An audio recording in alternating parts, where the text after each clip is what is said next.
Kami dari kelompok 6 akan mempresentasikan penelitian tanaman kacang hijau yang kita lakukan selama 7 hari. Mengukur pertumbuhan pada tanaman, alat dan bahan, pot, kacang hijau, penggawis, air hangat, tanah lembab. Catatan hasil pengamatan dalam 1 minggu. Hari pertama, tinggi tanaman 0 cm. Hari kedua, tinggi tanaman 1 cm. Hari ketiga, tinggi tanaman 2,5 cm. Hari ketiga, tinggi tanaman 4,5 cm. Hari kelima, tinggi tanaman 6,5 cm. Hari ke-6, tinggi tanaman 10 cm. Hari ke-7 atau hari terakhir seminggu 15 cm. Selanjutnya, marilah kita diskusikan pertanyaan yang ada di LK1. Yang A, manakah percobaan di atas yang merupakan 1. Variabel bebas. Variabel bebasnya ialah intensitas cahaya. Yang kedua adalah variabel terikat. Variabel terikatnya yaitu pertumbuhan tanaman kacang hijau. Yang ketiga ada variabel terkontrol. Variabel terkontrol meliputi biji kacang hijau, tanah. Selanjutnya, B. Jelaskan apakah yang dimaksud variabel bebas, variabel terikat, dan variabel terkontrol. Variabel bebas adalah variabel yang sengaja dibuat tidak sama untuk menunjukkan pengaruhnya terhadap variabel terikat. Variabel terikat adalah variabel yang mengalami perubahan karena perlakuan variabel bebas. Variabel terkontrol adalah variabel yang dibuat sama dalam suatu penelitian. Biasanya faktor lain di luar perlakuan yang dikenakan pada objek penelitian. Selanjutnya, C. Bagaimana kecepatan pertumbuhan tanaman dari hari ke hari? Pada hari pertama, biji yang ditanam belum muncul kecambah. Pada hari kedua, sedikit-sedikit mulai terlihat tumbuh akar dan batang. Pada hari ketiga, batang-batang yang tumbuh sebelumnya semakin bertambah tinggi. Pada hari keempat, mulai terlihat daun-daun kecil bertumbuh. Pada hari kelima, batang-batang mengalami pertumbuhan yang cepat. Pada hari ke-6, batang bertambah tinggi dan daun bertambah lebar. Begitu pula pada hari ke-7, batang yang sebelumnya bertambah tinggi dan daun bertambah lebar terus mengalami pertumbuhan. Selanjutnya, E. Apakah tanaman akan tumbuh terus-menerus sepanjang waktu? Mengapa? Jawabannya adalah iya, karena tumbuhan mempunyai jaringan embrionik yang terus membelah atau jaringan meristem yang terdapat pada area pertumbuhan seperti ujung batang dan ujung akar.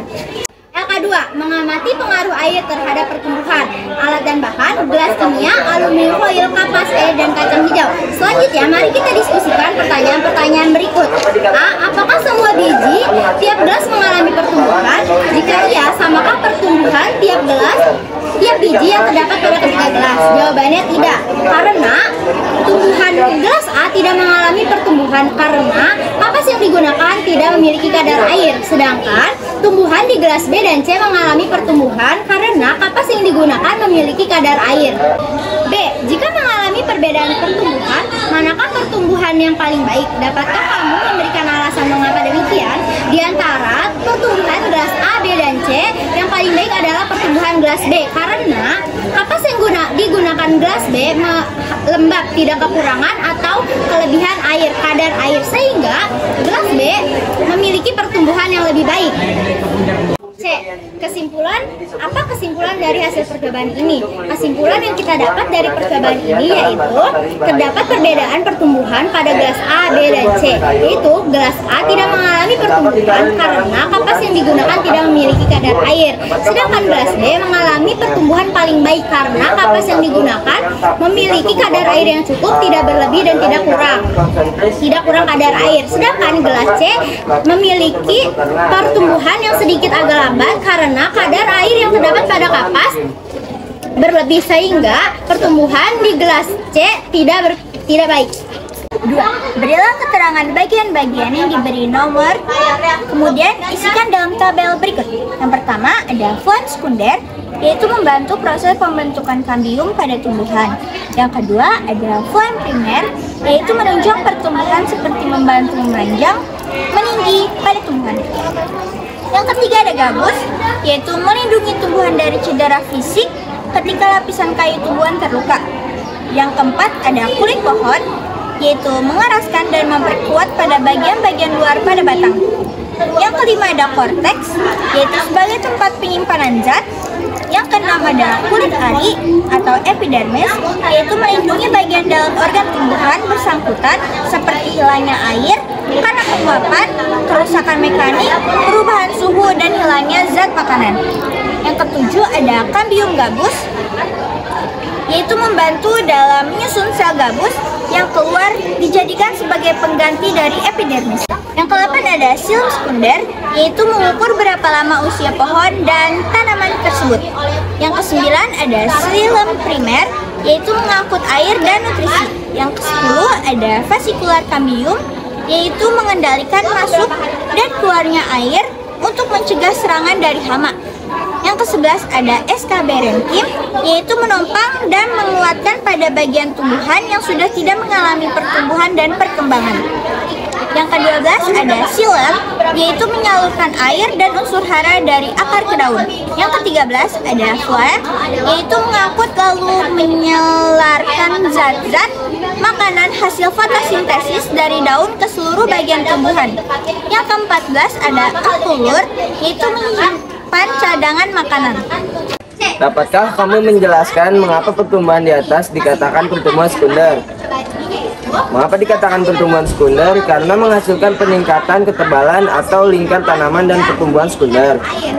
Pertumbuhan sekunder ini terjadi karena aktivitas jaringan meristem karena pada kambium di batang pohon dikotil. Hal ini terjadi karena hanya tumbuhan dikotil yang memiliki kambium. C. Apakah hasil dari pertumbuhan sekunder ini? Pertumbuhan sekunder ini menghasilkan jaringan sekunder seperti xilem dan phloem sekunder. D.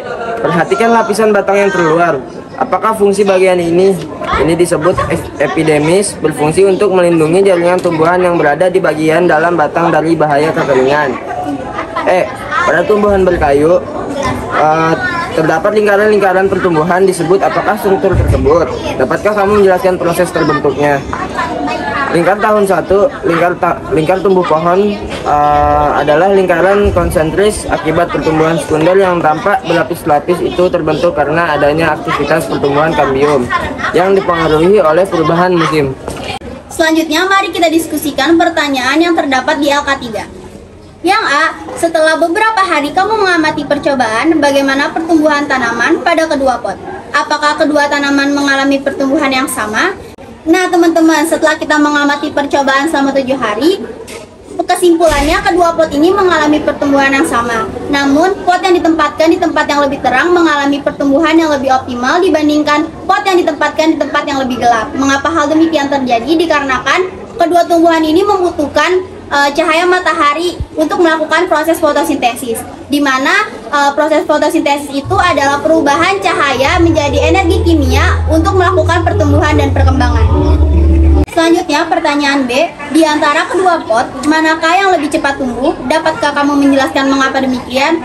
Nah jawabannya, pot yang lebih cepat tumbuh adalah pot yang ditempatkan di tempat yang lebih terang. Mengapa demikian? Seperti yang sudah kita bahas tadi, karena pot yang ditempatkan lebih terang mendapatkan cahaya yang optimal dibandingkan pot yang ditempatkan di tempat yang lebih gelap. Karena pada proses fotosintesis, pot yang ditempatkan lebih terang mendapatkan cahaya yang optimal dan bisa menghasilkan glukosa dan oksigen, di mana glukosa dan oksigen tersebut adalah bahan bakar bagi pertumbuhan dari pertumbuhan yang ditempatkan. Pertanyaan selanjutnya, bagaimana kesimpulan yang kamu peroleh dari percobaan ini? Nah teman-teman, kesimpulan yang kita dapat dari percobaan ini, cahaya matahari sangat berperan penting dalam penelitian ini, dikarenakan cahaya matahari adalah salah satu hal yang sangat penting di dalam proses fotosintesis. Nah, dapat kita lihat juga tanaman yang ditempatkan di tempat lebih terang mengalami pertumbuhan yang baik. Oleh karena itu, cahaya matahari sangat berpengaruh dalam proses pertumbuhan. Maka jika kalian ingin membuat pertumbuhan yang optimal, taruhlah tanaman di tempat cahaya matahari yang cukup.